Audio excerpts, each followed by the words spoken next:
Now, this is part 2 to my series about the Hungarian revolutions of 1848. As we left off, I was talking about the 12 points which ended the long debate within Hungary. Now, what were these 12 points? I'll tell them to you right now. They were freedom of the press, accountable ministries, annual parliamentary sessions in Pest, religious equality, national guard, a joint share of tax burdens, meaning royalty now had to pay taxes, abolition of feudalism, juries of equal representation, a national bank, a loyal army which now had to pledge loyalty to the Hungarian state, a freeing of political prisoners, and a union with Transylvania which had been separate for some time now.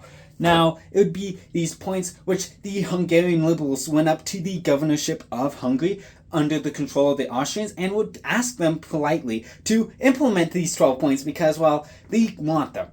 The Hungarian governorship wouldn't do this, but luckily for the liberals, it didn't even matter, as word of a new revolution was spread to the Austrian Empire. What was this revolution? It would be the February Revolution in France. Now, what was this revolution? This revolution overthrew the Bourbon monarchy in France, and in its place, a new republic was established. It would be this new republic which will excite liberals across all of Europe, making them think that maybe this was now the time. Maybe it was now. Now they need to do the revolutions, and now is the time for the liberal reforms to finally be implemented through violent means. And they will start to do this as on the 13th of March, 1848, the Vienna Revolution would begin with Germans demanding for union with the rest of the German states and calling for a united German nation.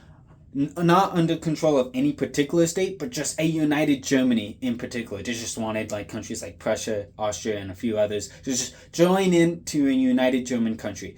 And it would be these same ideas which would then spread to Hungary, as a revolution would begin in a coffee house in the city of Pest, which at the time was still separate from Buda. That it would become Budapest later on. Anyways, it would be in the city of Pest that these people in the coffee house took to the streets and started to preach the words of the 12 points. They started to preach the words of the 12 points and started to print them on paper and started to spread them out to the public on leaflets. And soon enough, momentum was started to build up, and it eventually spread from Pest to Buda, where from after some time, the imperial governorship of Hungary would flee, fearing a revolution, and thus the bloodless revolution of Buda and Pest would end there. And now the liberals were in control of the city. And stay tuned for part 3, because I'm running out of time. See ya.